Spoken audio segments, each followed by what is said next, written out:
Hello, Facebook community.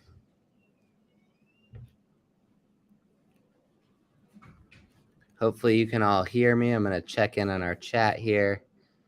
Make sure we can see everything. If you want to, while we get going here, if you want to just comment and let us know where you're watching from. If you have any questions you want us to cover, we will gladly do so. Hearing me loud and clear. Love to hear that.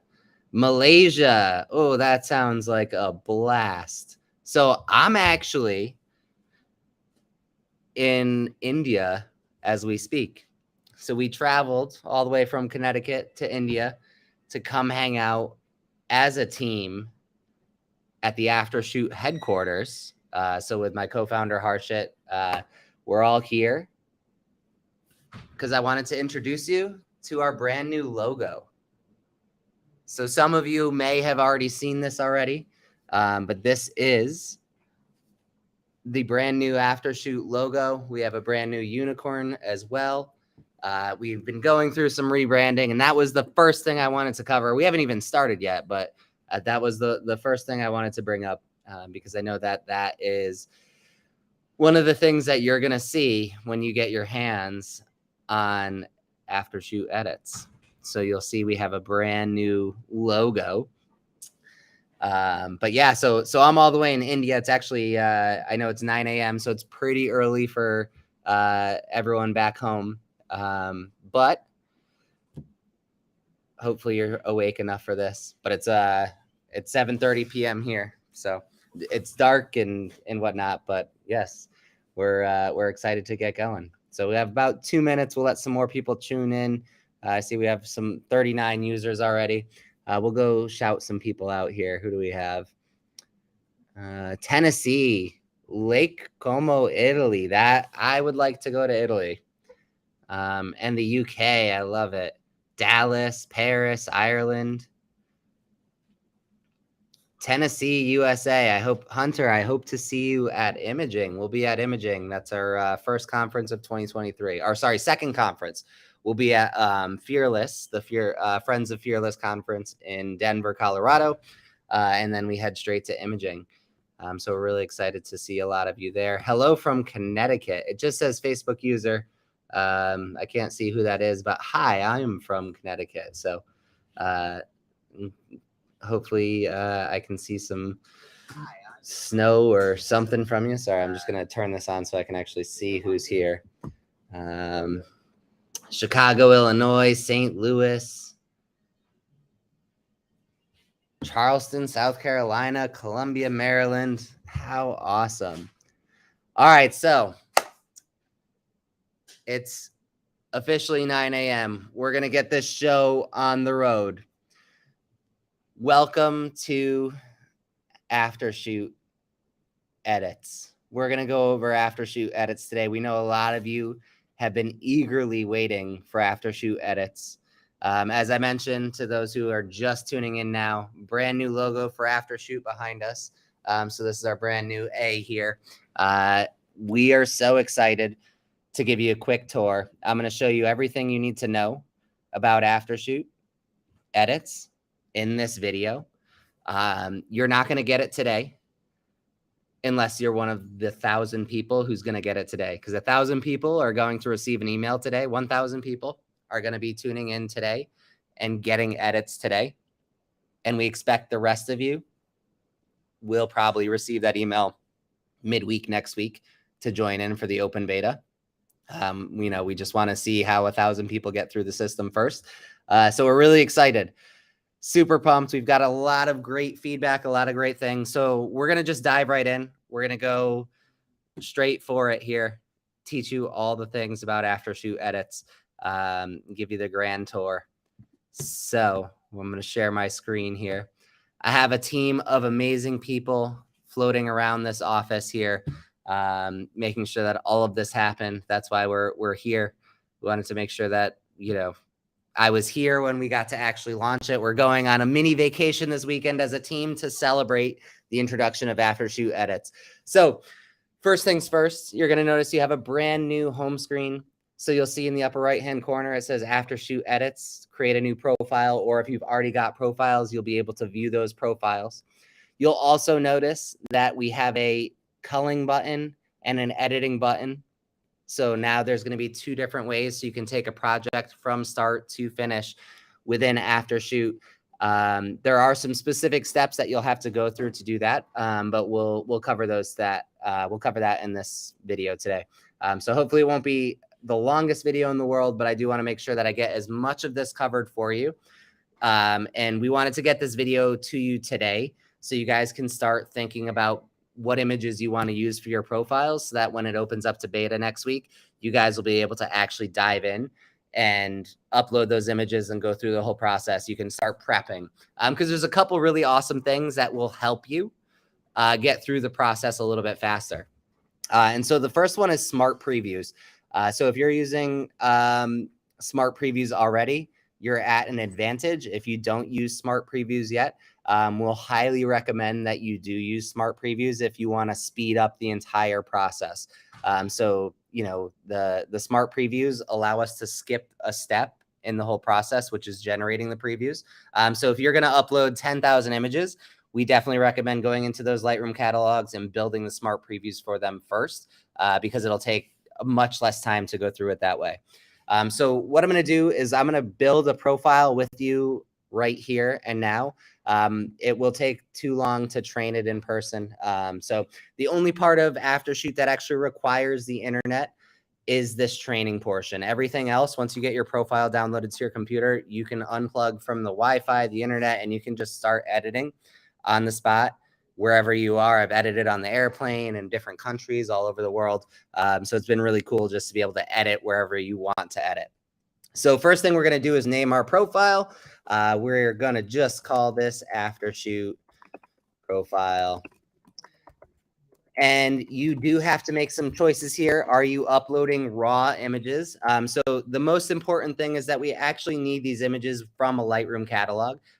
So if you shoot in camera and raw, you want to make sure that you are going to upload the raws. If you shoot in camera and JPEG and edit those JPEGs, you're going to click on JPEG. And you have to choose whether it's a color or black and white profile, because if you choose black and white, we'll ignore all the color images.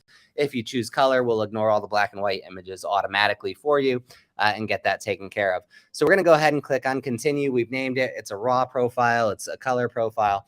And now this is the screen where we're going to upload our catalogs. One of the really, really cool things that we wanted to make sure we did with AfterShoot Edits is allow you to have the simplest workflow to get a ton of catalogs in here as fast as possible. So you can actually connect up to 15 catalogs at the same time to build a profile. So that's 15 catalogs at the same time. I'm going to just pick 2 catalogs really quickly here, just to show you what a multi-catalog flow would look like. If you have everything in one catalog, that's fantastic. If you don't, that's also fine. So you'll notice here it automatically found some smart previews here. So I build smart previews for all these catalogs. If you don't know how to do that, we can definitely teach you and help guide you through that. But so I build the smart previews. In this case, there are smart previews, but I actually made a duplicate catalog here. So I'm going to have to just click on the smart previews and I'm going to connect the smart previews. So you'll see the catalog name is here. It's Weddings 2022 Part 3 Smart Previews.lr data. That's how I'll find my smart previews. So if you are building it, if you have one big catalog and you're just building smart previews for all the stuff you want to upload, you just got to make sure that you connect them if they aren't automatically connected. So I'm going to go ahead and click on that. So now my smart previews are connected. So I have 2 catalogs here ready to go. You can add as many as 15, or you can do a singular. Whatever you choose is totally fine here. We're going to click on continue now. And what it's going to do is just go through and check in on these Lightroom catalogs, make sure that nothing's corrupted, everything's there, all the pieces make sense. And so now you're going to see our screen where we're going to actually filter these catalogs. So it's going to load, it's going to figure out all the different edits. Some of these catalogs are actually quite big, so it may take a second here. Probably a good 30,000 photos in each of the catalogs. So we'll let this kind of go through. But this is your screen where you're actually going to decide what you want to upload. So I'm going to clear the filters real quick here so that you can just see what it looks like. So you can choose to either do collections or folders. I don't have any collections here, so I'm going to choose folders for this set. I'm going to select all the folders because I have 3 different shoots in here, and I only want my 5-star images. So you can see down here it says select the filters to move forward, because I need to actually choose what images I want to train on. So you only want to choose images that are edited. The most important thing about our system is that what you give AfterShoot edits to train on will directly impact what ends up coming back to you when you actually go to edit. So keep in mind that you don't want to give it all of your best shoots. You want to give it consistent shoots in varied conditions. So, you want to pick some shoots where you had tricky lighting. You want to pick some shoots where, everything was perfect. You want to have a nice variety of images. But if you only give us the really, really awesome shoots that came out the way you wanted to, you're going to end up in a position where you're only going to have edits that would work in that scenario where you had that perfect shoot, right? Like if you love shooting cloudy days and you don't give it any sunny day images, you will never get great edits for sunny day scenarios, right? So you want to make sure you represent all the different conditions you're shooting in, all the different pieces that you would use. So in this case, we're just going to filter these by 5 stars because these are all my 5 stars. So now you can see it's selected 772 photos. Now I'm going to head over to this catalog. So as you can see, they just tab over here. So if you have 15 different catalogs, you can just navigate between them quite quickly. And I'm going to I may have some collections in here. So I'm going to go ahead and just select these 2. They're fully edited catalogs here. And again, my filter is set to 5 stars, but I can actually change it for this one, right? So I can actually say, oh, I want my 4 stars and my 5 stars, or I only want my flagged images. So gives you the flexibility. So in this case, we only have 65 in this because I clicked flagged. But if I just click on flagged again, it's going to remove that and it brings it back up to 3,000 images.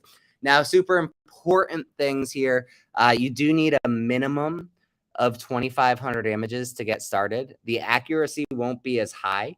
We recommend that you have 5,000 images, right? That's the best way to do it, is a nice diverse data set of about 5,000 images, but you can absolutely get started with less images and then continue uploading and retraining, and that'll expand the data set and give you more diversity. But again, the input, really important. What you're giving AfterShoot edits to train is going to directly impact how it edits. So think of it this way. If you typically never shoot in fluorescent lighting and you never give it any fluorescent lighting images, it's not going to know really how to handle it. Whereas if you say, hey, I shoot fluorescent lighting for getting ready photos sometimes, if you give it some fluorescent lighting photos from the past, some different, photos where you were indoors and you had that fluorescent lighting, it'll start understanding that and editing those images better. So again, if you're giving it just like perfect cream of the crop images under, the same circumstances, we had one user who was testing and actually just literally said, hey, I realized I uploaded all cloudy day images from the same venue, so nothing varied. So it edited anything like that perfectly. But the minute that I had sunny conditions or I had a different venue with, different lighting scenarios, it struggled. And that's the thing. You have to really give it the right data for it to succeed. But the better, the better the data that you give it, the better it performs. So that's basically how you'd get started here with doing that. I'd click on upload and then it would run through its process, right? So what it's going to do, it's going to access the smart previews. It's going to say it's prepping the previews, which will take just a minute or two, and then it'll upload them, and then it's all done on our servers trained, and then it'll come back to us. So if you do not have the smart previews, what's going to happen is it's going to actually start building DNGs, right? So it's going to actually take longer because it has to go through and just create DNGs on the spot. And so that is definitely really important. Like I said, it just speeds up the whole process, having the smart previews. Now you have about a week time before everyone's going to get this. So if you want to start thinking about opening up some of those catalogs that you want to train with and building smart previews, I can show you how to do that when we open up Lightroom to show you some edits. So we can, if anyone has any questions that's on this live, I can show you there. I'm going to show you here number of excluded photos. So you will see down here, it's actually telling me all the images that, there's 9 JPEG images. And since this is a raw profile, it's not going to take into account the JPEG images. There's 11,686 images that I did not edit and 300 virtual copies. So it's just ignoring all of those, and that's why we get this final number. And so I can, again, just unclick or click to add any images that I want to or take away to get started. So what I'm going to do is I'm going to actually just pop back real quick. I'm sure we have some questions, so I'll stop sharing my screen and you can see my lovely mustache again while we read some questions. Vlad wants to know, can I get AfterShoot edits? Yes, very soon. Someone commented they just uploaded 49,000 smart previews and it took less than a minute. So yeah, it's fast. The smart previews are a huge advantage. We're going to edit 700 photos on this live today, just to show you. And you'll see the smart previews just make it like no time at all. Let's see. Brian wants to know, what does it do with PSD files? So we actually just ignore Photoshop files. So if you have like TIFFs and stuff that are brought into Lightroom, we're going to just totally ignore them. We won't take them into account because they do reset, right? So the TIFFs end up having all the settings wiped off of them. So we don't totally know what they are. So we skip over.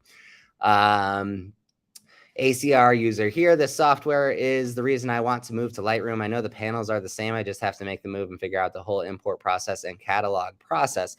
So there is, Stacy Lynn, there is a way to do that. We're going to make a tutorial video on how to actually take past, ACR catalogs and dump them into Lightroom so that you can actually train on that set as well. So it is totally possible. And definitely it's worth it. It's just some of the advantages you have in Lightroom anyways, totally worth it to do it.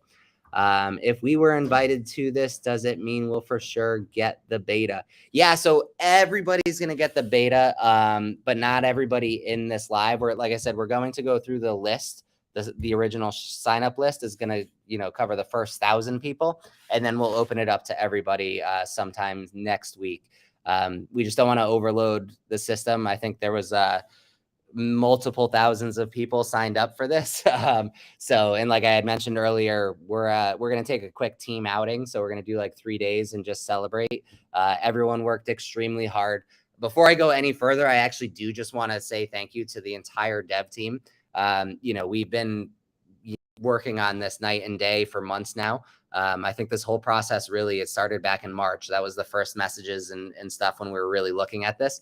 And it's been a lot of work and a lot of troubleshooting, and we've come a long way. We're really proud of the performance, but the team has they were up until 5 a.m. last night just trying to get this next build ready so I could send it to these 1,000 people. So we are really, really, really excited to share it, but I am truly, really proud of every single person who's put their hands into everything we've done here to make this happen. So someone asked, we're keen to see the pricing for this. So that's the really cool part. It's going to be 100% free. So for the beta period, there is no charge to get it going. And then you will just have to stay tuned. We will do probably a live similar to this to officially announce pricing. All I can tell you is that it is a flat fee pricing. So you're not going to pay per image, which is it's one of those things that's really important to us because we want to save you money. Right. And one of my least favorite things was kind of guessing, what my editing bill would be because they charge per image. Right. So, when I was using humans or other AIs and whatever it was always just a price that like some months it'd be $700 and other months it'd be $300. And I just get a bill at the end of the month. And I would be super sad. I can tell you this is going to be extremely affordable, and you're going to be super happy because of that. So we'll definitely keep some money in your pockets if you have editors or use any sort of editing service right now. I am shooting Nikon and second photographer is shooting Canon. Is it recommended to create 2 profiles? So you don't have to. If you give enough edits from all of them, we'll start to understand how you edit them a little bit differently. So both of my second shooters use Nikon, but one of them's on like a D4 and the other's on a D750, and I shoot on a Z5 and a D750, and the edits are quite consistent across the board. But we do have some plans coming up in further releases that are actually going to help with that. That was one of the things that I've wanted for over a year, is just one of my second shooters shoots differently. So I edit his photos differently, and my other second shooter, she shoots, totally else differently. So yeah, so we'll make sure we get that done and taken care of. Some cool things. So will we have predefined profiles? So we are not going to have predefined profiles for this beta launch. We're talking about potentially maybe including a couple of profiles from like myself and, but we haven't gone through the structure of actually launching that whole portion of things. So we may just include a couple complimentary, profiles just to play with and have a little bit of fun, but it's really just, based on what we do. So that will be coming when we go for our official launch, our paid launch, because we want to be able to compensate and coordinate all of those things. Memes for Togs, did that beard just grow? Yeah, I'm a little bit unkempt. It's long days, long nights. Rachel Wolf, what happens if you have different color profiles? So I'll show you in the edits panel, you're going to be able to choose the color profile that you want us to use. So we're working on custom color profiles now and how we can, deal in that space. But right now you can just say, hey, I want Adobe Color, I want Adobe Standard, whatever the profiles that you've used in the past are, you'll be able to actually access. If you use different color profiles throughout the different shoots, we won't automatically choose them for you. We'll pick the one that you tell us to pick and apply it across all of them. So you will have to adjust that for now. But again, this is still alpha beta. So that's something that we definitely want to attack. Can I trade an AfterShoot with images edited by another AI program, then re-edited by me? Absolutely, Vlad. You can train it with images you edited, AI edited, anything like that. All good. It will perform fantastic. Like I said, it's more about just what you're giving us for data, so making sure that when you're giving us that profile, you're giving us a great diverse set of images. Chris wants to know, does it only work with Lightroom? That is correct. I did see on my phone, someone was asking about Capture One somewhere. So yes, Capture One is not coming yet.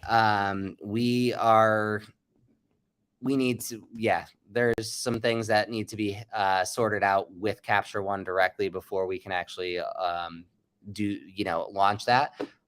So we're kind of just waiting on them. We've talked to them already. So that's going to come eventually. Saw you guys at ClickCon.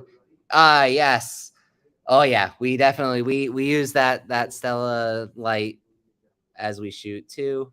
So Bob wants to know, I use masking a lot. Are masks supported? So we don't currently offer masking because that is definitely a very unique circumstance. It's something we hope to be able to do. So we'll probably start by just being able to say like, hey, auto find these masks. But then actually applying the stuff that you want to do, it's going to get a little bit tricky. But we'll see what we can do. We definitely want to. It's just how we can get there. How does it manage with multiple camera makes? It does really well. So we do have some users who have, chimed in and they have multiple second shooters and whatnot, and it's worked really good for them. Again, it's all about just giving good data sets to show how you would do that. Is the newest version working properly for most people? I've been afraid to update after reading the problems some people have been experiencing lately. So if that is revolving culling or editing, I'm not sure. If you're talking about editing, yes, the brand new version that we are about to give to everybody is super stable and awesome. Most of the bugs should be hashed out. If you're talking about culling, I know there is one bug that we're kind of sorting through in culling as well. The team's been hard at work on both culling and editing. So can you explain why it won't take TIFF again? So right now we just aren't covering TIFF, right? We don't have the information and the ability to utilize the TIFFs. So it has to be JPEG or RAW. Hopefully we will be able to support TIFFs eventually, but it takes some tweaks to do it because we require DNGs. And I guess there's some barriers to getting the quality of a DNG out of a TIFF that we struggled with early on. So we just kind of sidebarred it for now. So we hope to come back to that.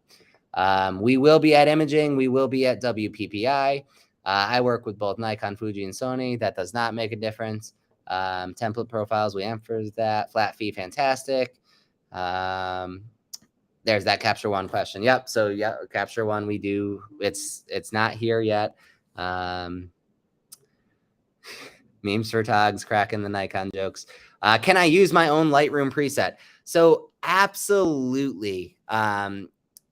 You know, we actually have something that you know what, I'll just show you. It'll make a little bit more sense here.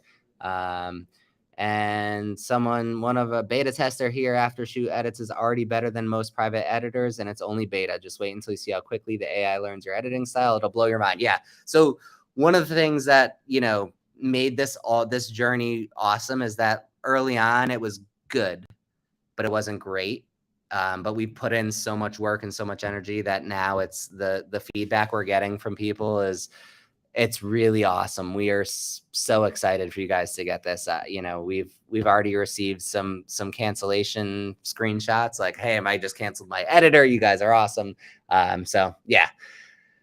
All right, we're going to have to go edit some stuff. Last question here before I go editing. How do we find out where we are on the list? I've been showing one for weeks. Yeah, so there was a glitch when we pulled out a bunch of emails. So we started organizing it so that we could start going through and giving like the first 100 people and so on and so forth access to the alpha.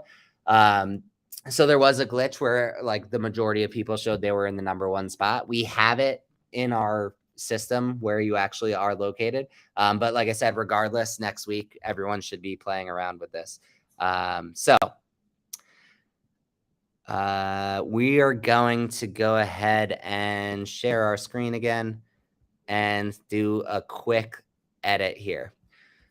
So I'm going to pop out of that. We were just making our AI profile. Obviously, I have quite a few AI profiles. We've been playing around with things and seeing what it does. So what I'm going to do, I'm not going to cull. I'm going to just do an edit here. So here, let me go back and show you that real quick. I jumped the gun here. One thing you'll notice, if it's been edited, you'll see that magical rainbow A if you did not cull it first. So this is your signifier. The white A here says, hey, it's not been touched. And the rainbow A is, yes, you've edited it. So we are going to just delete that real quick and go through. So when you click on new album, the same way you would with a cull, it's going to ask you if you want to start culling or start editing. Now, one of the things you have to do with AfterShoot edits, if you're going to cull, you actually have to read the metadata into Lightroom before. So you do have to enter Lightroom before you can begin editing. There's a couple different workflows surrounding this. So one of the things that I personally do, I actually import to Lightroom and build smart previews while I'm culling. So that then all I have to do is read the metadata. So the stars and colors appear in Lightroom and then I can run it through. So it just makes the process nice and quick doing it simultaneously. Because again, those smart previews make editing so much faster. So first thing we're going to do, I'm going to talk about apply my Lightroom preset. So if you have any sort of preset that you generally apply to everything when you get started, I'm just getting a message that the live stopped abruptly. So I'm going to just check in real quick and make sure that I'm still live. If you have any issues seeing me, please let me know. Someone just messaged me and said, your live cut out totally. So let me see. It says I'm still alive. We're going to keep going. I will keep my eye on the chat over here. So if someone could just comment and let me know that we're still alive and I'm still live. Yeah, I'm good. Okay. Thank you, Stephanie. Awesome. So the apply my Lightroom preset feature, it's going to, when you upload your profile, it's going to look for your most used preset.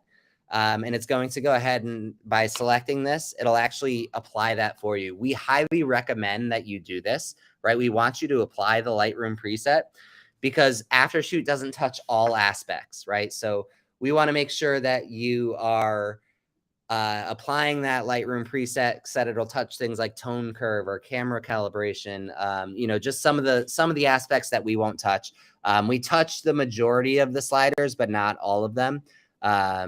So this is a great way to just ensure that you're actually getting the right edits out of the system. And what I'm going to do here is I'm going to choose my AI profile. So we're going to use our Thanksgiving profile. And you can see here, now I'm going to choose Adobe Color or Adobe Standard, or if you have other profiles that you uploaded when you trained, you'll be able to choose those here. So we're going to click on Adobe Standard. We're going to skip crop and straighten only because it'll add about 2 minutes to the process. I believe it may have already, yeah, you know what, let's do it. Let's just go for it. And then here's where you actually get to choose the catalogs that you want to edit. So same as with the upload process, if you have like 10 catalogs you want to edit all at the same time, you can absolutely drag and drop them all in here. So if you're in like a huge hole, like many of us were, you're able to actually just dive in and go ahead and put a whole bunch of catalogs in here. So I'm going to choose this catalog because I have images in here ready to go, ready to edit. So you'll see my smart previews automatically connected. Again, you can drag and drop in here and do all the pieces. And I'm going to click on continue. And I'm going to select all here because I have these 3 catalogs and only my 5 stars. So it's going to remember my selection from the last time I was in here. So I it's all my 5-star images. And we're going to go ahead and edit. So 772 images. It's going to just say it's generating the previews, but it's really just verifying they're there. And we're going to run through. Shouldn't take terribly long. So I'm going to pop over to my phone while we let this go so you can see it live and in action and see if anyone has any questions since I last checked. But hopefully that, can I use my own Lightroom preset question? Hopefully that was answered in there. You can kind of see, it'll do that sort of stuff. So right now, this is how long it takes to edit. This first step is just the editing. So you're going to see it's less than a minute for 772 photos. So it's quite fast. The crop and straighten, like I said, is going to take a little bit longer because it's looking at some other things. So we'll just make sure that that is all good. And we're going to answer some more questions while it's running through. So definitely pretty fast. We're very excited at the speed. And like I said, you don't need internet for this. It'll just kind of run through and do its thing. Am I going to demonstrate learning edits after when I edit them? Yeah. So we can definitely cover that too. I can show you guys how to re-upload, final edits here. It's quite simple. Can we import from Adobe Bridge as opposed to Lightroom? So unfortunately you cannot, because what we do here is we actually look at the edits in the Lightroom catalog. So we actually look at the images. That's why we need the DNGs and those pieces here. So we actually look at those different parts to make sure that they are all there, and we access the Lightroom, or we see the Lightroom catalog to see the changes you've made, so we can see the before, the after, and what the edited images looks like and what the non-edited images looks like. And so that's why we need that to be in the Lightroom catalog, unfortunately. So good question, but yeah, you'll be stuck having to use for the meantime Lightroom as some sort of integer. Like I said, you can always do the import into Lightroom process, which should be pretty cool. And let's see, we're going to scroll down here. You know what? We're going to skip the crop and straighten. Let me just show you what, because I don't want to make you guys sit here and watch it just operate. I want you guys to actually see edits here. So we're going to go 5-star and we're just going to run through. It should be much faster now. Let's see who else has some questions. Are edits M1 optimized? So it works on M1. We are not native to M1, if that's the question. We won't have it. It's not set up to native just yet. So we have, different versions for M1 and Intel, as well as Windows. but yeah, we aren't native to M1. Is crop and straighten based on how we crop and straighten or how you recommend? So that's a really awesome question. So this catalog that we're running through, I think I may have run it through once already just to do it. And I think the crop and straighten is on there. So right now it's actually based on our suggestions, because what we wanted to do, and this was super important to me, I used an AI editing with cropping and straightening, and I had it cropping out people entirely from the photos. I had it totally cutting off like really important subjects. It was horrible, awful. So what I wanted to make sure we did with it is not push it too far. I'd be a lot happier having to just push my crop in further than having to reset it. So to start, we went for a really modest model that would just kind of do light cropping and straightening, and not that intensive. We do have a training pipeline in order for that will be introduced over the next couple months. We're just testing it out to make sure that it actually works the way we want it to, and that we don't crop people out. So we actually have it set right now so that it should not crop a person out. You'll never find a person who's getting removed from an image. But what that does mean is that you may end up needing to just kind of tighten the crops up a little bit. If you use a profile from a different AI editor, can I use the same profile for the AfterShoot edit? So you cannot actually access or take profiles from other AI editing places. You can give, you can take your edits that they've edited and upload them to us and actually have it run through. So as you can see, that was what it would look like without crop and straightening. Pretty quick. And we'll just click on review in Lightroom so we can check it out. But yeah, so great question. Yeah, you can definitely use that that profile, but you can't actually just take the profile that they did and utilize it that way. So you have to make sure that you upload the finalized edits. So we're gonna go in and scroll back to the beginning here so I can show you some edits. All right. So that was a great question. And do the training files need to be kept on AfterShoot once it's trained in your style or look? So you do not need to keep the training files. So when you upload them, they will just do their thing. So once you get a trained profile back, you're free to delete or remove or anything you'd like. If you tweak the edits after they are complete, will the system refresh and relearn to improve each time? So the system will not refresh every time. It'll refresh in different intervals, but never more than 2,500 images. So I'll always do a retrain within 2,500 images. But to retrain on 100 photos, it won't have a huge impact if you do that to retrain on 100. But that's another thing. We have a slightly different way of retraining than other AI editors. So one of our users, actually, or multiple of our users, have complimented how drastically better the profiles get when you re-upload. So that's just something we're really proud of, and we have a lot of cool things in the pipeline. So one of the things that we're currently working on also is just that if you're like, hey, I wish it was always a little bit more contrast, or I wish it had more shadows, you're actually going to be able to tell the AI to make those adjustments. Again, that's down the road. That's not in this version, but it's something that we're actively physically working on as we speak, right? So we're, taking in a lot of things that we want to make sure that we do, because there's been a ton of things that I wish that, AI editing companies or other editors or whatever it is could incorporate. And that's why we're here, because we wanted to give it the AfterShoot touch, give the users what they need, 24-hour support, listen to everything that they want, and try and make this the best software that exists. So you get the traditional AfterShoot support and whatnot.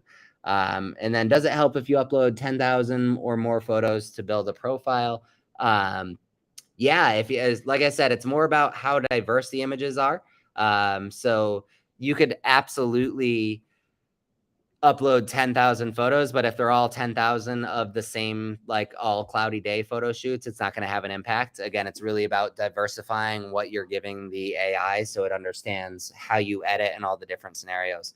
So while I blabber on, I'm going to just do some quick before and afters here. It may be a little bit difficult to see what it looks like from your end. Oh, I went too fast. So yeah, I did have crops applied. So here's your before and here's your after.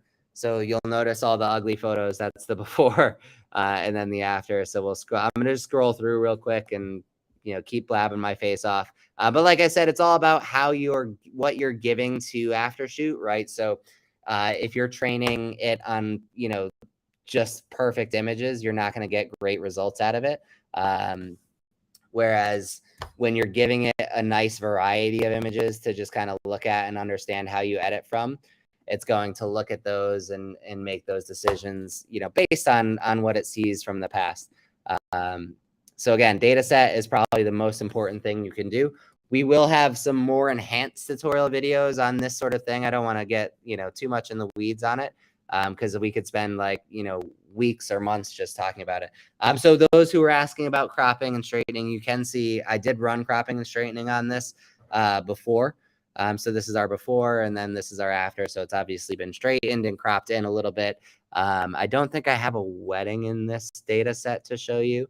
But I would, we're not going to cut off people in bad ways. Let me see if I have one that's I don't have one that'll really show that. But yeah, so you can see it's just doing a nice job of correcting and making things look nice and pretty. Yeah. And this is just one of the many profiles I've created. So it's really cool. It's one of the funnest things that I found is actually seeing how different images uploaded create different profiles. It really does make a significant difference to the imagery. So let's see. Wow, that's actually really great for being such a small subject that didn't blow them out, which is really, really cool to see. You're seeing these for the first time as I am, right? So these aren't pre-vetted. This is all just actual sessions that I just ran AfterShoot edits through. So like that one could use a bump in exposure, right? It's not going to be 100% perfect. If it was, we would probably have to charge per image, right? Because that's what you would expect. But it's going to get you a lot of the way there. Like this one, I would probably tweak. I don't think I had in my data set any imagery like this. Actually wouldn't tweak it that much, but yeah, you can see I just basically did some white balance tweaks to get that to where I wanted it to.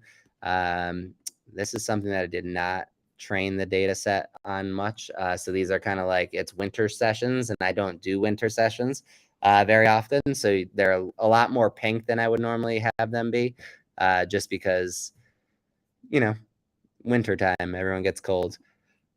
And they're in the shade and all of these things. So this one I may bump the contrast up on just for my personal style, right? I want it to be a little bit more, but again, that's expected. You're going to have to do some tweaking, and then it'll start learning more and more from you as it gets information out of it. So we'll go ahead and just click on like a nice sunset photo. So this is another great example. Probably bring my shadows up and then exposure up a little bit. But these are all things that it will learn from you over time, the more data you give it. So we'll go ahead and just do some more before and afters, scattering through a different shoot here. So again, cropping and straightening is applied here. It's doing quite a lovely job on these. Take some images like this. Yeah, it's really just hitting it on the head for how I would edit these, which is really cool. I know at this shoot, I actually have some images that are abnormal for me. Let's see. This is pretty standard stuff for me, just a quick before and after. It's doing its job pretty awesomely. I'm not going to sit here and I'm not going to have to sit here and do a whole bunch. So this one, the straightening may be a little bit off. It's hard to tell because there's so many lines. So you'll see this is the cropping and straightening it did. If I go show the lines, you can see that there's 7 different places. Actually, the straightening is really great. It's almost perfect. I'm looking at the railing. I'm looking at the floor. It's quite awesome. So the straightening looked really great there. So my apologies for even hesitating on it. And then we have an image like this where I'm excited to see what it did here. So it actually did a pretty good job with this one too, which is really cool. This is like tiny subject, backlight, a little front light, and then big dramatic room. So it didn't overexpose or do anything super crazy to get it here, which is awesome. Let's see. I've been shooting a lot on the fisheye lately, so it's always fun just to get a different perspective. So this is a little bit, again, probably okay. I maybe pull the shadows up just to maybe show off some more of the around there stuff, but again, pretty good. So this is the one I was really excited to see. So this image, this is not anything that I would ever do. So I generally, I'm either like using flash, or, you know, I don't usually just take sunlight and make an image, but I wanted to test this out in AfterShoot's case. So we're going to see the before and the after. I think it's pretty good. Maybe a touch brighter would do the trick, but it's really cool just to see that it handled the situation that it didn't know pretty decent. Right, this is not something I do, so pretty cool. This is also not something I do, shooting a lot in direct sunlight. It bombed here, right? And I'm okay saying that. It's not something I trained it on, so it's totally guessing. I don't even know how I would edit this as a regular human. So if I don't know how I would edit it, I don't know how the AI would know how to edit it. But yeah, so we'll scroll in, find some other ones here, see what else we can see. Let's get another before and after. I see some questions coming in, so I'll definitely try and dive in there. So again, before and afters, it's looking like me. That's my favorite part. You know, just doing a nice job cropping and straightening. Again, very modest. I want to reiterate that. Don't expect it to go be nice tight crops and whatnot, because that's not something we want it to do until we're confident in its ability to actually just do the right thing. Ooh, wow, that's really cool. I am super impressed at how well it did the cropping and straightening on that. Kudos to the team. Again, they worked really hard on all of these things and taking all of this stuff in account that I was, you know, as a team, we were saying, don't crop too much. Don't, you know, straighten too much. Don't go crazy. We want it to be, again, I would rather have the ability to just to tighten up a crop a little bit than to have to go back in and reset the crop because we overdid it. And that was really, really important to me. Like I said, I've used the other AI systems before, and the experience was terrible. I spent more time recropping than anything else. And beautiful venue. Where is it? This is actually Hartford, Connecticut City Hall. So if you're ever in Hartford, Connecticut and have a shoot, a nice little permit fee will get you in here, and you can take advantage of all these really cool old pretty staircases and beautiful things like that. And we're going to just pop in real quick and just show a couple more, and then I'll go back to answering some questions. So you're not listening to me all night. I know it's already been quite a while, and I'm sure you have plenty of questions. So just before and after a couple here, so you got a good idea. So again, minor tweaks here or there. And so let's go show you what it would look like if we were to go back. Oh, you're from Boston, so you got all the cool stuff. So we'll go ahead and, oh, Brett Moist is here. Brett Moist, actually, I believe I was referring to some of the things you were messaging me earlier already about how much you like some of the things in here. So thank you for joining us, Brett. Let's see. Oh, it handled that one fantastic. I love that edit too. So when I've completed everything, when I've done all my tweaks and adjustments, what I'm going to do is actually just quit out of my Lightroom, and I'll head back into AfterShoot, and we're going to head back. And for right now, the process to retrain is going to be going to your actual profile and clicking the improve profile. So what this means is that you can reconnect that previously. So it's going to show you, these are all the catalogs I trained on. It's going to allow you to upload more images, or you can upload the images that you've gotten back from AfterShoot edits to retrain on. So what that means is that if you make a profile with 3,000 images on one hard drive or something, and you want to, you know, add another 5,000 from a different hard drive, you can absolutely do that by uploading more. So you'll be able to actually go through and, continually add images. Like I said, you can have up to 15 catalogs uploaded at the same time. But what that also means is that if you have 30 catalogs, this is what you would do. You'd come back in once your profile is changed, and you can actually just click on improve profile and add the next 15 into there. And so, yeah, that's the general gist of it. In a nutshell, that's AfterShoot Edit. So I'm going to just close out here real quick and answer all these questions, because I see questions kind of flooding in. So let me find where the last question was. Oh, there's a lot of them here. Okay, so is learning from my personal white balance, or is the AI deciding the right one? So the AI is learning from your white balance decisions. So essentially what's happening is it's looking at the original edits that you're giving it when you train, and it's determining if you edit a little bit warmer, or how you would edit in different situations. So if, like, the prime example I give a lot of people is if you're shooting in churches a lot, right? If you tend to have, like, that's a really tricky lighting, you never have off-camera flash, you have stained glass windows, give a large variety of those things. So, definitely, show a bunch of different churches and different lighting situations, so it has a good handle on how you handle different situations in a church.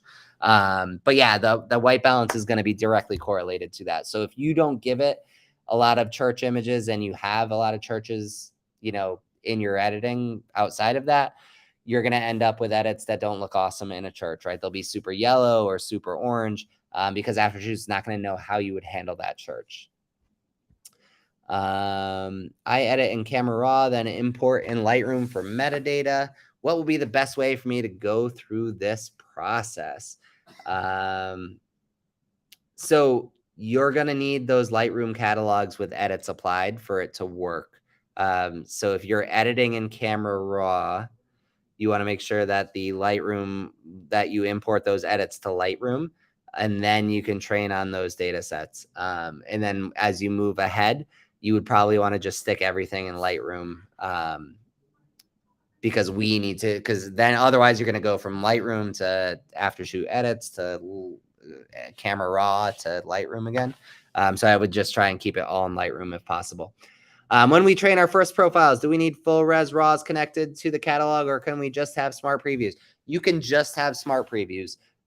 So that's one of the really cool things. If you have smart previews, you don't need the raw images. It's not only is it faster, but it works quite well to do that. So yeah, smart previews, the way to go. Let's see. If you have an M1 chip, it is significantly faster. I timed edits on 2 family sessions with 100 images apiece. AfterShoot edited them each in under 30 seconds. Yeah, so we do, like I said, we have a couple alpha users in here commenting along. We're super excited. Yeah, M1 is just a faster machine. If you have a super duper crazy, super fast PC, you may match the M1 process, but generally speaking, we found that with some Windows, the Windows operating system sometimes is just a touch slower, even if you have a super awesome computer. It's just how it happens. Let's see who else has some questions. I just see they're flooding in. I'm so sorry. I don't mean to just sit here and read. I know you guys are here for all this awesomeness, but you're all still here. I see 91 of you watching. So we're super happy that you're here. Thank you for coming. So I'm dropping my other AI editor if the monthly subscription price is right. Love it. Thank you. That's fantastic, Michael. I'm curious, Michael, what's the right price for you? Yeah, does shooting in Kelvin impact anything? Asks Rachel Wolf. It doesn't.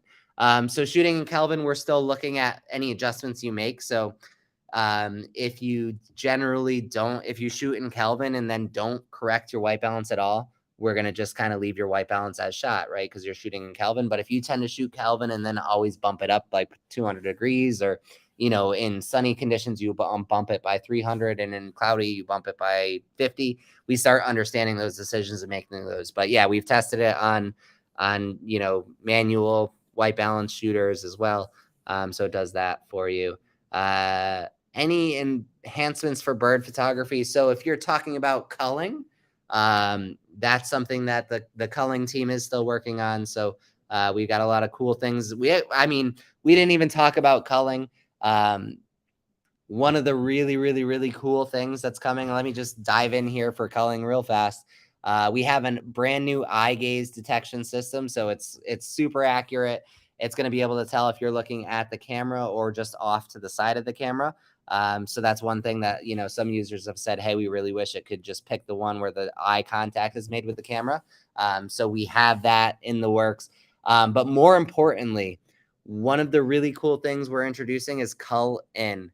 So you'll start seeing some videos very soon. I'm laughing because Shanae, one of our developers who actually has been working very hard on Cull In, just did a little happy dance. So Cull In is coming very soon. So what that means is that we're actually going to have a category so that you can go through and review AfterShoot selections, and you can add them to just your own personal, database. So you can just cherry pick what you want off the top. So any changes you make to adding it to your selected images will actually show in its own quick filter, its own category. So then you can just make your own selections, and you don't have to just take AfterShoot selections and reject stuff away or whatever you want. You can just go through and say, hey, these are the 500 or the 700 or whatever it may be. So yeah, we're really excited for all the cool things coming in culling. Is straightening and cropping now available in the new version? Yeah. So if you were in the alpha program, you can absolutely head back and re-download. We have that. Cropping and straightening is now current, optimized, and super awesome and accurate.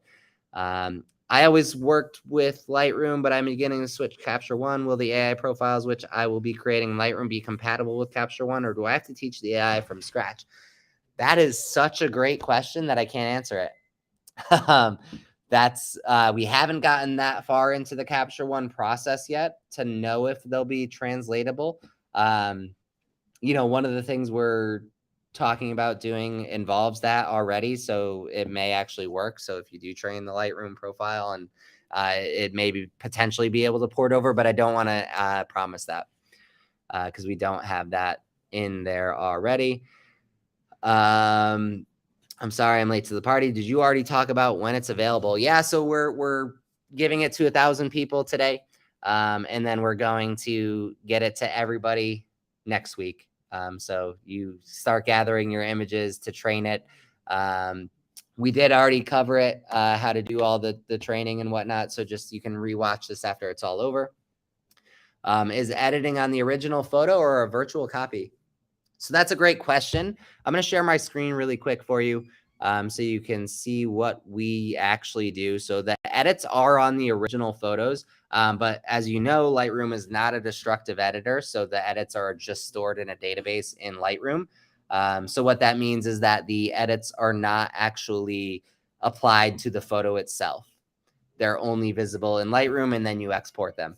But another really cool thing that we offer the ability to do is actually you can review in Lightroom, or you can revert the edit. So we actually make a duplicate catalog and store it on your computer because they're quite small. So you can actually, if you decide you run your edits through and it's absolutely terrible, you can actually revert the edits and go back to the pre-AfterShoot edits version. You shouldn't have to do that, right? The edits are actually pretty awesome. So if you don't have good edits, that's a major problem. That could be data set problem. It could be a bug. So there's, those sort of things. But yeah, absolutely, you can revert back to it. But the edits are not actually applied to your physical raw photos. They're applied to the Lightroom catalog. So you're able to actually revert that back if you need to. You can also edit again if you want to just try and use a different profile and see what it does. You can absolutely do that and experiment and play with different profiles and get that done. So hopefully that answered that question for you. We're going to stop that screen share and keep going. Can you give us a ballpark figure on the monthly subscription? 10, 5, 100, or 500? 500 would be absolutely nuts. So would $100, but that's all I'm at liberty to say. So I can't ballpark anything for you. It's not official yet either. But yeah, definitely you're going to love the pricing. You're going to save a lot of money on how it works. It's unlimited editing. That's the best part. What I've been bragging about to everybody is that I've started shooting things that I didn't shoot for many years, right? So when I got into photography, because I love taking pictures, right? I like landscapes. I like taking pictures of cars and trains and birds and just anything I could do, I wanted to capture. And so since AfterShoot Edits has launched, this is the first time in about 9 years since I went full-time as a wedding photographer. This is the first time in about 9 years that I've taken pictures of my children or a squirrel or a frog. I was taking pictures of bugs, like just things that I saw that inspired me because A, I had the time to do it, and B, I didn't actually have to do this. Like I didn't have to edit. The culling is taken care of, the editing's taken care of. So it's just fun to be able to take, to do photography because we all love it, right? I'm sure many of us got into photography for the exact same reason. And this is a great way to get back into it, that way. So very, very exciting. So we can see the color working well. If you teach it black and white, will it select images itself into black and white or color? So Dale, you actually have to direct it for black and white. So you have to say like, edit all my 4-star images as black and white, or you have to, dictate the decision. I personally don't use the black and white filter or a black and white profile because what I found is when I'm editing with it, I would rather just go, I would rather dive in and edit all my color stuff and do my color corrections. What I do is actually just make a virtual copy, and my black and white preset, I kind of made it somewhat universal. So the only thing I have to adjust is exposure. So I just go through in library mode. I only do like a handful, like 100, no more than 100 images in black and white for a wedding. So that's, for me, that's where it ended up being. But yeah, you would have to go in. We are trying to figure out a way to actually let you use multiple profiles in the same wedding. That's one thing that I asked for early on. I said I want to be able, if I'm going to use a black and white filter, I need it to be a black and white filter that goes. But yeah. No, I'm pushing it. Our product team just came in and said, make sure they know it's a staged rollout next week. And I'm saying, no, we're going live. We're going out. Send it to everybody. Send it to everyone, Tushar. If you don't get the email next week, email tushar@aftershoot.com and ask him where the editing is. We're going to dive in here. There's a couple more questions. Does the new updated profile also read profiles and presets like Imagine AI? Oh, I said the Voldemort. He who shall not be named. No. Yeah, so we do read profiles and presets. So you may have missed it, but yeah, you have the ability to choose presets. We don't have custom presets implemented just yet. We're still working on that, but yes, absolutely. Can use AfterShoot just to crop. Yes, you can use AfterShoot just to crop. I'll share my screen again real quick just to show you what that would look like. So you would just click on crop here. So you don't have to click on both. You could just click on crop or just straighten, whichever you would prefer to do. So we'll unshare that and keep scrolling down. Can we see some examples of how it corrects really off white balance straight out of camera? That's a great question. I actually did not prepare a data set for this. So those images that you just saw are just straight up images that I wanted to do. How it would handle that, it really depends on how much of that you give to the AI training. I personally use like the AI or auto white balance in the camera because I would rather just focus on, emotion and composition and lighting and all of that fun stuff. So with the white balance, we shoot in RAW, so it corrects itself anyways later, or so it's correctable anyways later.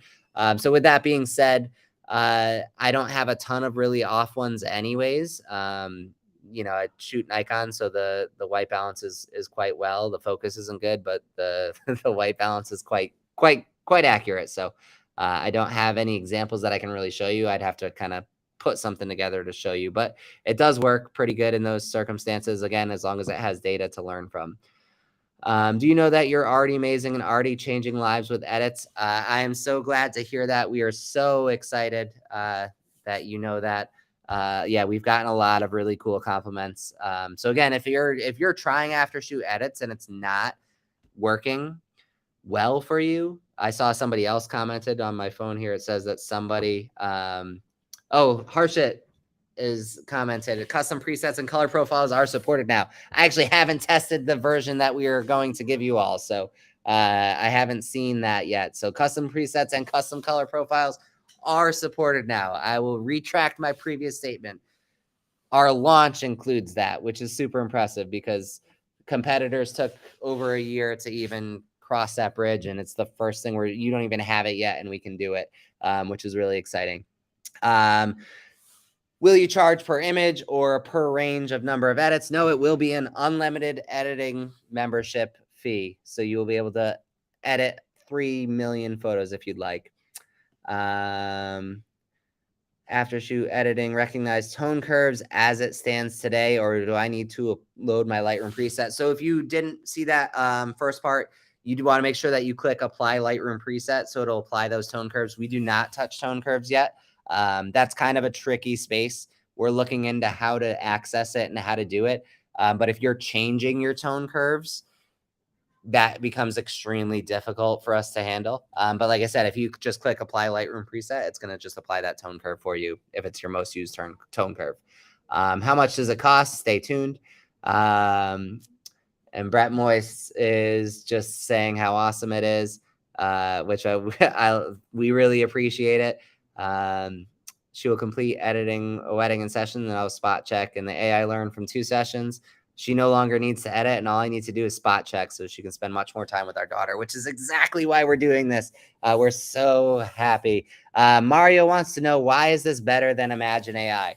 I will tell you some of the reasons why. The first one, in direct side-by-side comparisons, we know we're about 1 to 7% better in different categories across all of the categories, right? So every category they touch, so like exposure, white balance, whatever it is, what we did is I actually edited my images. I used to use Imagine AI.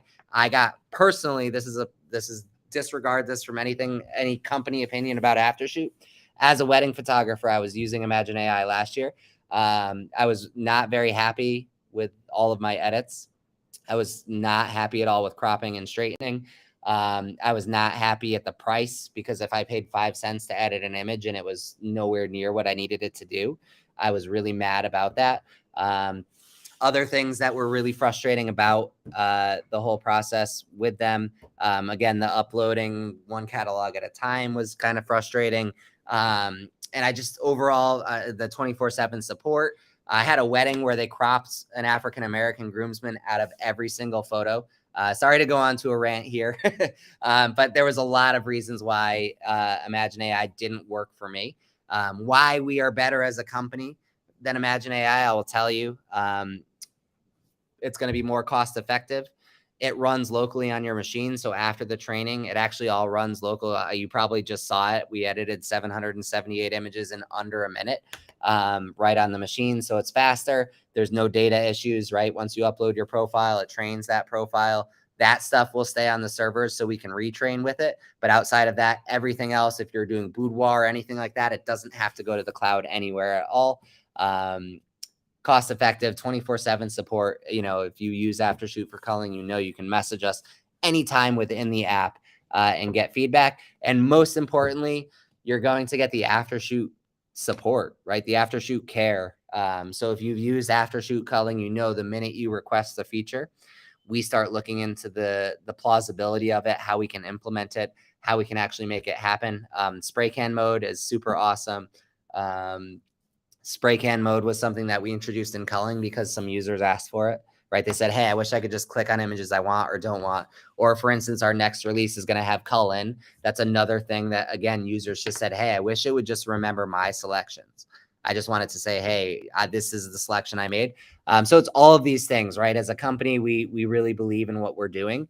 I'm the co-founder, and I still shoot weddings, right? I'm going to shoot weddings. till the day that people don't want me to shoot their weddings anymore, right? But that's why, because I want to make sure that I'm also involved, right? This needs to perform for me week in, week out. So if we're not performing better than the competition that I left, then I would just be back with that competition, right? I need what works for me. So we put a lot of time and energy into it. And we continue to do so, right? We have a team that's constantly working and adjusting. One of the big points, again, sorry to go off on this rant, but one of the big points that really frustrated me with some of the competitors is that the culling for AfterShoot and AI editing for some of the competitors launched at the same time. And if you were to compare what we did in a year versus what competition did in a year, everyone else sat on their laurels. There's a reason why we were able to come in to this market in such a fast window with AfterShoot edits, because we're devoted to be improving and being better. So we're really excited just about the whole thing. So Vlad, do you recommend creating a profile for groom and bride preparation venue church? So it's not necessarily going to be a million times better if you do that. If you have a ton of weddings, yeah, totally, that works, right? So you could say, hey, I want like a getting ready profile, but you have to make sure that you cover all the different things that you would encounter, every different situation. So if you have that kind of data available to you, right? If you have like, say 100 weddings and you want to do like, or 50 weddings and you have 10,000 getting ready photos, 10,000 bride and groom photos, 10,000, venue, 10,000 church, you could totally break it up into those and it would potentially perform better. One thing that I found is that it actually almost becomes too specific. So I made a really awesome profile based on my engagement sessions. So I uploaded only engagement sessions. And what it did was perform really well on sunny days, but not in any cloudy days, because I generally don't shoot a lot of engagement sessions on cloudy days in the wintertime, right? So I specified it way too much. So it just performed like, it was mind-blowingly good on engagement sessions, right? That were on sunny days. But every other condition, it didn't really know what it needed to do, right? It weighted everything too much like it would have been a sunny day. So it's really important just to balance it out. Will cull and editing feature eventually work simultaneously so I can cull and edit a gallery at the same time? Or will I always need to schedule a catalog and create previews to be able to edit? Yeah, so we're working on some things. So again, just for the sake of being efficient, what we're doing is working on being able to make it an all-in-one process. So we hope to have that out, probably in the second quarter of next year. That would be my rough kind of estimate, second or third quarter. So by summer next year, hopefully we'll be able to actually cull and edit all in one shot, so you don't have to bounce back and forth. But it is in the works. Why should I choose AfterShoot edits versus Imagine AI? Main difference. Which one is more accurate and dependable? So great question. Hopefully my rant just answered that, but which one's more accurate on paper? AfterShoot edits is more accurate based on our preliminary testing. Which one is more dependable?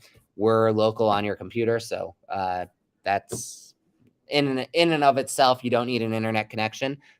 So definitely, I would, without being biased, I would say, like I said, I left them. There's a reason that AfterShoot expanded beyond culling, right? It's not because we were super happy with the competition. It just didn't work the way it should have. So that's why we're here designing this to be better, right? We know we can be better. We know as a company we can do better. So that's why we're in this ship and why we've done this. Which editing sliders does AfterShoot editing analyze from the smart previews? It'll analyze everything. So we're looking at the catalog itself.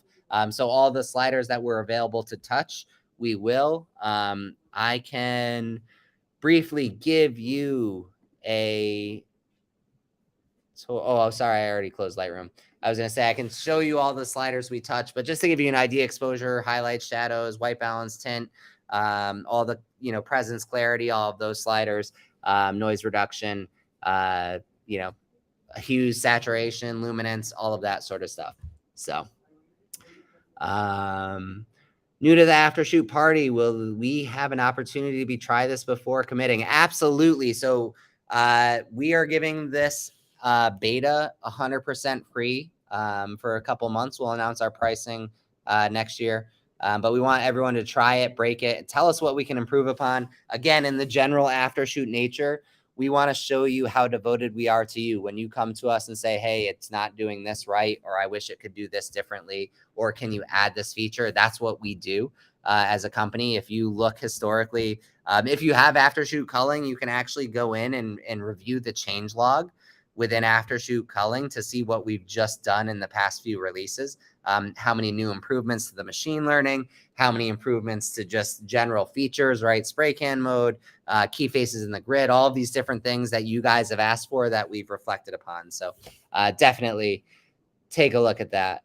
I've long scoffed at Shoot.edit's sale for $200 a month because I am not a high volume photographer. So thank you for understanding what affordable actually is. Yeah, absolutely.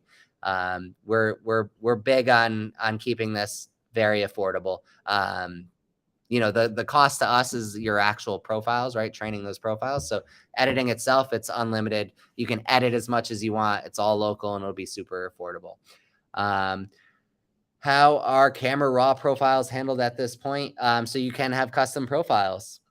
We don't make those profiles appear. So we're not going to we won't put 30 different profiles in, right? So if you have a camera raw profile for this and that and this, we won't change the profile. You still have to select one profile across the set.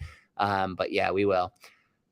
We can support those custom profiles. I feel emotional as someone who doesn't do this full time and has a full-time job on top of my passion project. I don't always have time to edit, nor do I have hundreds of dollars to pay for other programs like competition. This sounds like the solution to all the stress in my life. Absolutely. That's fantastic. That's what we're here for, right? We're here for you creatives. Will localized edits be recognized, such as masking and lighting for face? Or is this total exposure? So we don't have localized or masking, that won't be released in this one. I know the team's hard at work at trying to make that happen. But that's not something, that's going to be in this release. Michael, the right price is $75 and below for me. I would be happy. I'm a wedding photographer that edits weekly. Well, you will be extremely happy when you hear our pricing because it will be less than that. That's all I can say. I'm thinking $189. Daniel, you're going to save a lot of money. But yeah, Imagine AI was pretty bad, to be honest. I have hopes that this will be much better. We feel very confident about that. We're super happy.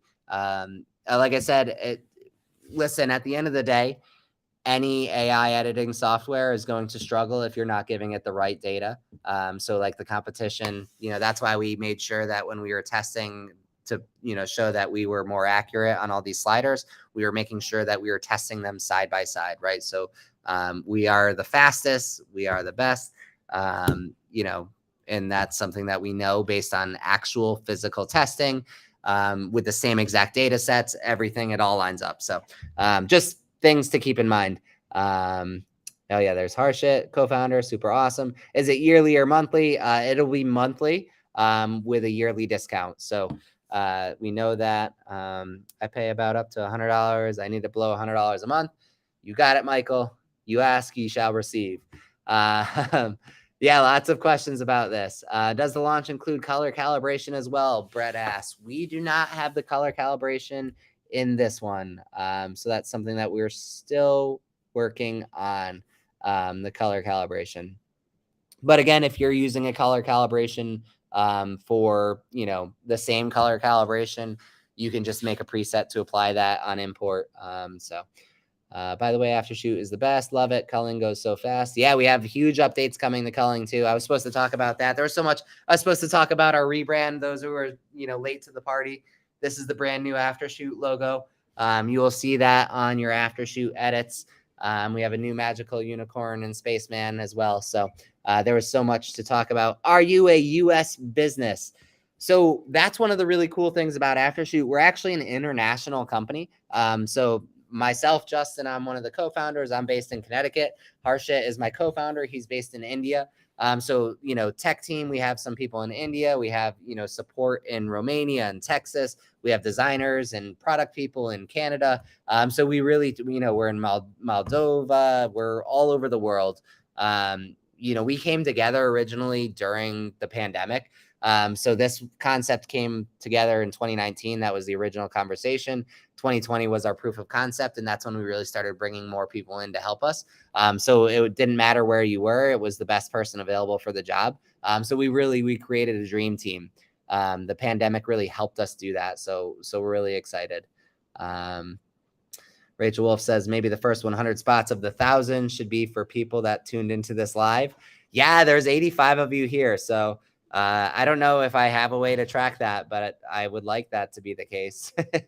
How big of a Lightroom catalog do you need for it to learn your style? So you can have multiple catalogs or a single catalog, whatever you want it to be. And you just have to have 5,000 final edited images. So that's the minimum. You can be less. But yeah, definitely keep that in mind. Rachel Wolf echoing everything you're saying about Imagine. I appreciate that. Definitely. But yeah, so again, Brett's saying 5,000 images. 5,000 images is the minimum to perform the best you can. But if you only have 3,000, you can create a base profile and then add to it as you go and get it corrected. How can you hype us up like this now and let us wait until next week for the beta? It sounds amazing. I know we're going on a mini vacation, so my entire team, I'm going to go introduce you guys as soon as we're done this.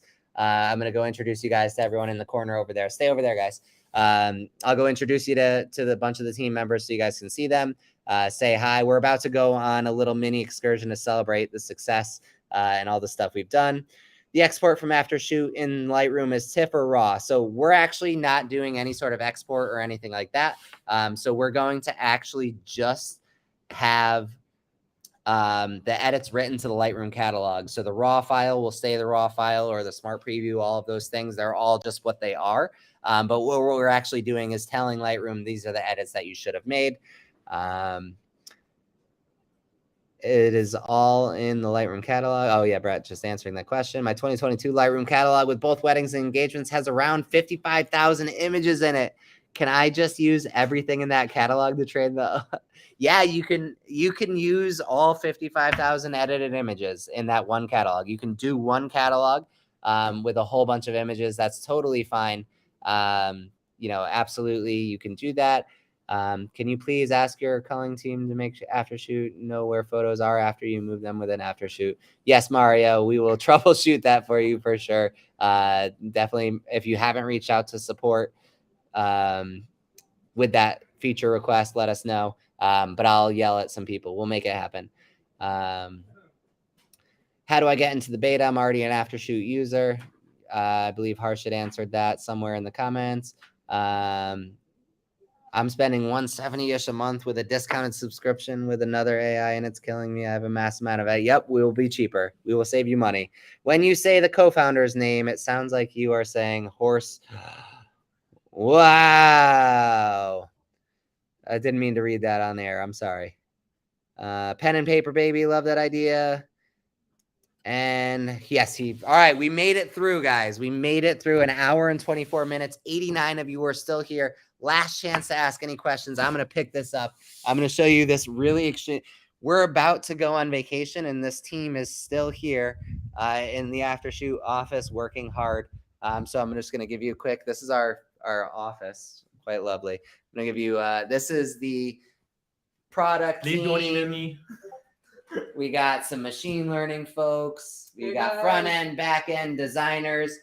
This is the team. There's many, many, many more of us, which is really cool. So that's just a slight sliver of the team. That's still who's here at 9 o'clock on a Wednesday night working hard. So thank you guys all for tuning in. We are so excited to launch this for you guys. Stay tuned. If you think you were in the top 500 to 1,000, stay tuned for your email that should be coming very soon. And everyone else, stay tuned to your emails because you're going to get that coming very, very, very, very quickly. So, yeah, we're super excited. Thank you all for tuning in. And we will see you guys in AfterShoot edits.